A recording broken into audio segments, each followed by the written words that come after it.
Because we live in a desert community, we understand that our impact on our environment.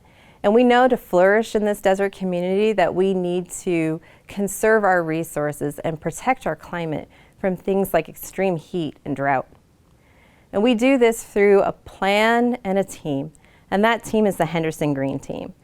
The Henderson Green Team was made up of a cross-functional group of people that collaborated to identify and implement sustainable solutions and put them into our city operations.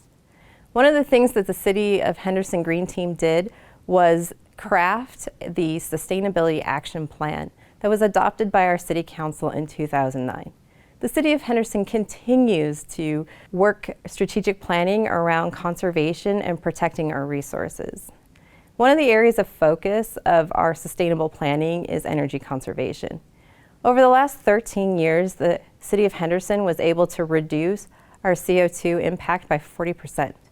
We were able to do this while suffering through one of the worst economic recessions to hit our region, and also the following time of expansion. So how were we able to do this?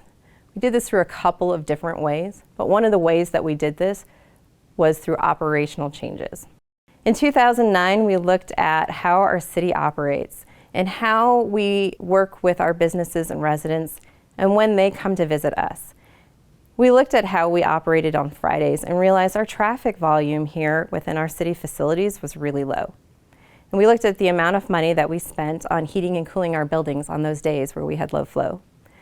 One of the things we ended up doing was suggesting to work a compressed work week where our city facilities are open Monday through Thursday. That was very successful and was adopted by our city council. I'm happy to say that 11 years later, we're still working a compressed work week and our employees really enjoy that.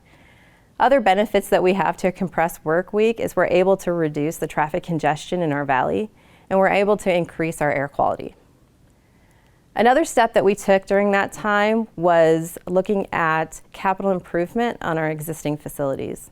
We were able to leverage grants and rebates to be able to pay for those changes. A grant that we were issued in 2009 allowed us to hire an energy services consultant that was able to evaluate 60 of our facilities and implement changes. Those changes include lighting redos, where we changed from fluorescent lights to LEDs, as well as installed motion detectors to look for occupancy in our rooms. We were able to upgrade our heating and cooling systems in our buildings and install variable speed drives into our elevators. These changes that we did were able to save our city $2 million in energy costs every year. We were also able to do improvements on our streetlights, and we did this twice. The first time in 2009, we upgraded our lighting from high sodium pressure bulbs to more energy efficient induction bulbs. And now we're going through that process again, where we're changing out those induction bulbs for LED lights. All in all, our retrofit program has allowed us to remove 15,000 tons of CO2.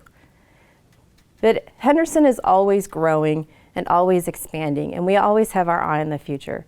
So we look at ways that we can develop and design buildings that have the least impact but the most good for our citizens. So we always look to design a building that meets the Green Global Certification Standard, which allows us to have also many LEED buildings.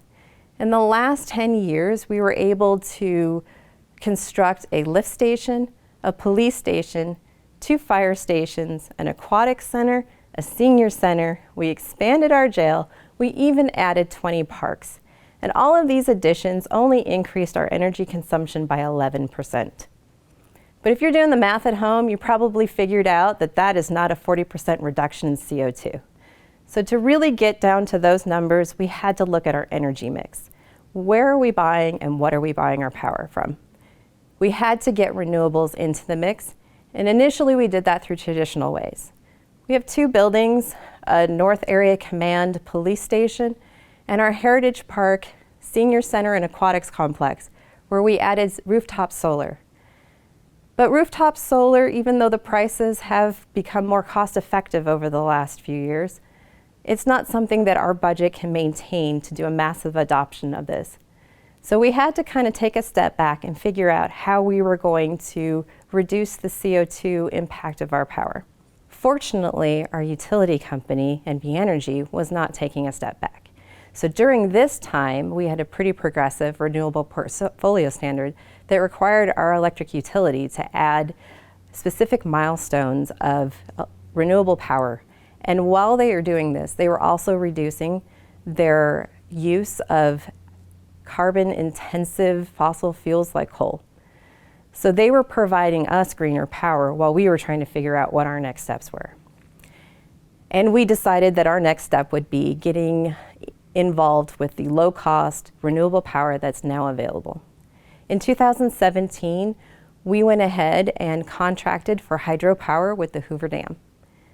We were also fortunate to be here in southern Nevada where it's really sunny and we're able to install very large utility scale solar projects.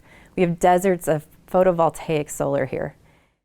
We were able to partner with NB Energy in 2019 to provide the City of Henderson operations with the majority of our power coming from solar. In the next 4 years, we expect the majority of our power to come from solar, wind, and hydropower.